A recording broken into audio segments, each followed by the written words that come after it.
Welcome to our channel. Today we how to activate your Fidelity investment account, beginner guide step by step clearly. To start, open your web browser and go to the Fidelity investment website. On the home page, look for the login button, typically located at the top right corner. Click on the login button. If you already have an account, enter your user ID and password. If you do not have an account, click on the Open an Account link. You will be redirected to a new page with different account options. Choose the type of account you want to open, such as an individual brokerage account or retirement account. After making your selection, click on the Apply Now button. Fill out the required personal information, including your name, address, and social security number. Next, you may need to provide financial information, such as your employment details and annual income.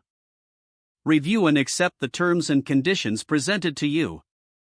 Once you've completed the form, click Continue to move to the next step. Fidelity may ask you to verify your identity, often through a code sent to your email or phone. Enter the verification code when prompted. After verifying your identity, complete any additional required steps as instructed. Once finished, you will receive a confirmation that your account has been successfully created. Check your email for any additional instructions or verification links from Fidelity. Log back into your account using your user ID and password. Now that your account is activated, explore the dashboard to familiarize yourself with the features available.